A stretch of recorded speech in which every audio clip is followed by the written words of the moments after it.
안녕하십니까. 하나방역 김팀장입니다. 오늘 제가 나와 있는 곳은 뚜둥 병원입니다. 제가 정기적으로 매달 들어와서 관리를 하고 있는 병원이고요. 여기 같은 경우에는 병원도 여러 가지 종류가 있을 수가 있겠죠. 상급 병원도 있을 수가 있고 아주 작게 운영하는 의원급의 병원도 있을 수가 있는데, 여기 같은 경우에는 입원실도 따로 운영하고 있는 건물이 한 3개 층 정도를 운영하고 있습니다. 그런 병원이고, 그러다 보니까 환자분들도 24시간 안에 계실 수가 있고, 그 다음에 음식도 하는 공간이고, 그러다 보면 각종 쓰레기나 비품들도 왔다 갔다 하겠죠. 그러다 보니까 당연히 방역이 필요해서 저한테 계속 관리를 요청해서 진행을 하고 있는 공간이고요. 오늘은 병원 방역에 대해서 이야기를 나눠볼 건데, 일단 먼저 여러분들은 병원 하면 어떤 이미지가 조금 떠오르시나요? 저 같은 경우에는 어렸을 때는 좀 가기 싫은 곳, 그 다음에 지금은 아프면 빨리 가야 되는 곳, 그런 이미지가 떠오르는데, 그래도 모든 사람들이 생각하는 공통된 이미지는 잠시만요. 모든 사람이 모르는 사람들 머릿속에 공통적으로 떠오르는 이미지는 병원은 깨끗하고 청결하다, 그런 이미지가 아마 먼저 떠오르실 겁니다. 물론 해충은 전문가적인 입장에서 봤었을 때 위험도에 따라서 나눠지는 부분이 있겠지만, 환자분들이 봤었을 때는 해충은 다 해충입니다. 실제로 위험도가 없더라도 불쾌한 이미지를 불러일으킴으로써 청결하다는 이미지에서 점수를 깎아먹을 수도 있고요.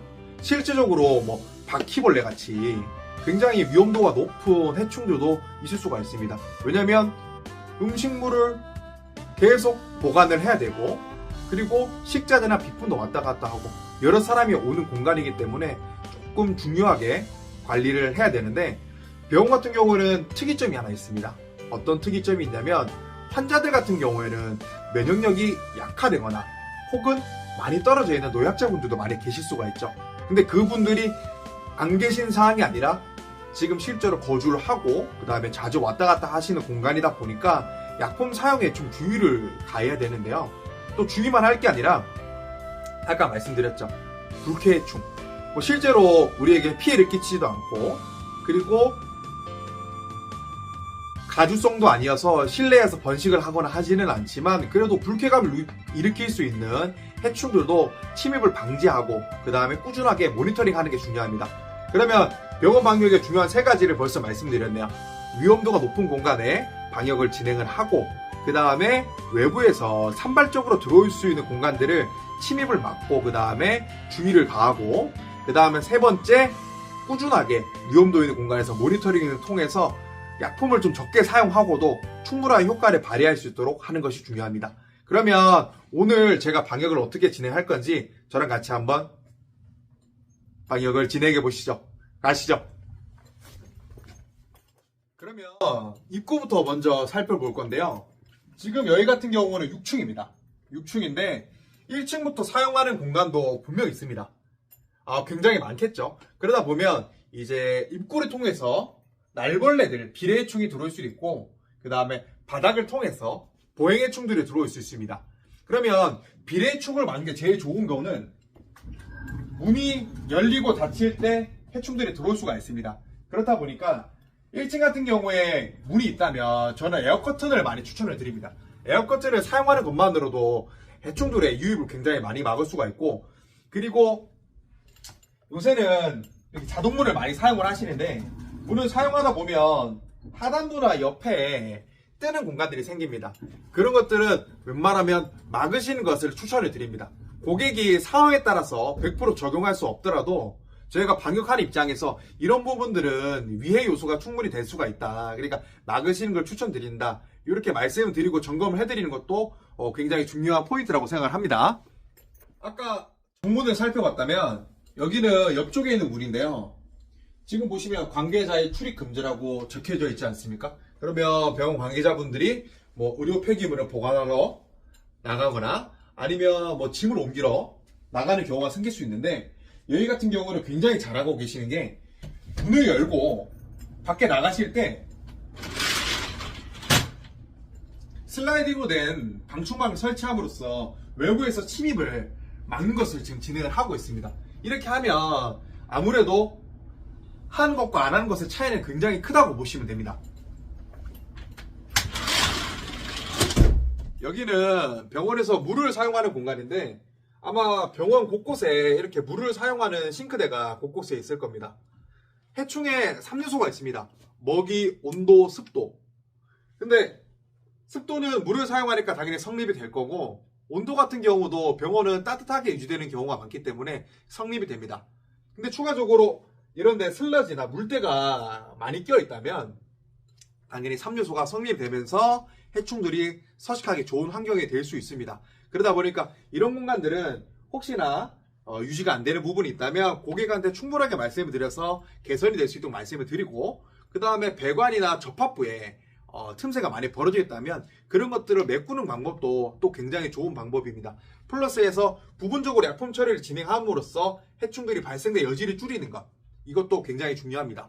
그리고 아까 말씀을 못 드렸는데 아까 제가 문틀 말씀드렸잖아요.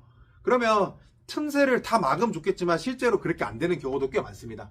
그러다 보니까 이제 이동 경로에 맞춰서 해충들이 이렇게 들어올 수 있으니 그 부분에 약품 처리를 진행을 해서 해충들이 밖에서 들어오기 전에 혹은 들어올 때 약품을 묻혀서 들어올 수 있도록 그렇게 작업을 하는 것도 굉장히 중요합니다.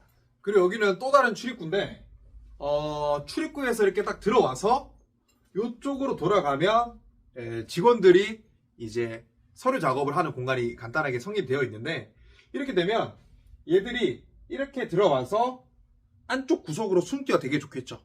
그러다 보니까 안쪽에는 애들이 숨을 만한 공간에는 이런 트랩을 통해서 해충들이 포획이 될 수 있도록, 그리고 저희가 확인을 통해서 이런 해충들이 들어오는구나 확인을 통해서 추가적으로 작업이 진행될 수 있도록 그런 과정을 거쳐야 됩니다.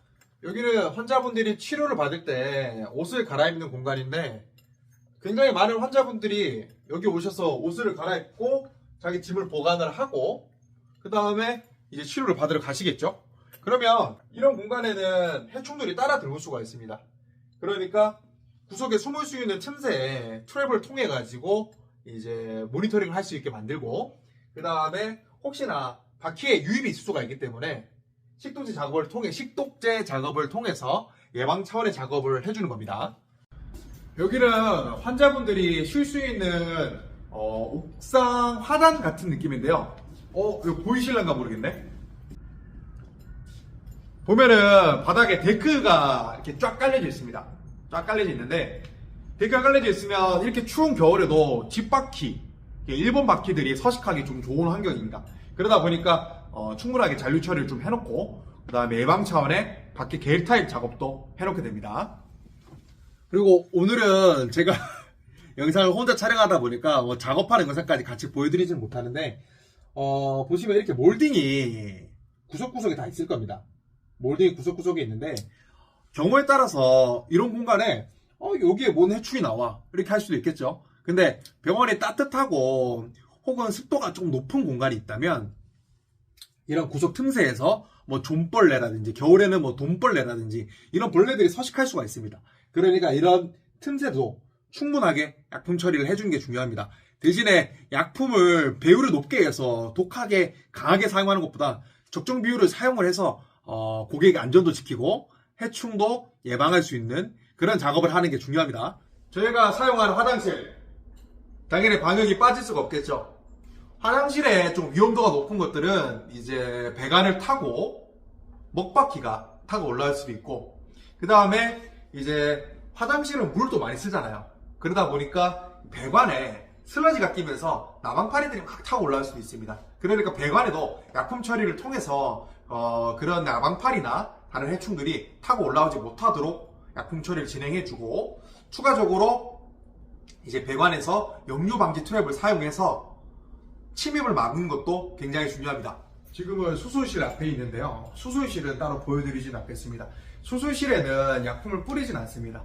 대신에 이제 모니터링 트랩을 통해서 관찰하고 그걸 통해서 혹시나 침입이 있는지, 혹은 문을 열고 닫을 때 환자들이나 약품이 들어갈 때 유입이 있는지 그런 것들을 확인하는 작업만 하고요.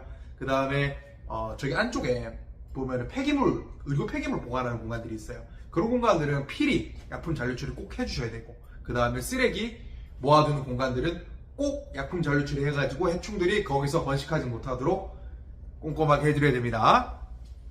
끝까지 영상을 봐주셔서 정말 감사하고요. 오늘은 병원을 방역하는 모습을 보여드렸는데 요것만 딱 기억을 하시면 됩니다. 병원은 환자들이 있는 공간이니까 청결하고 위생해야 된다.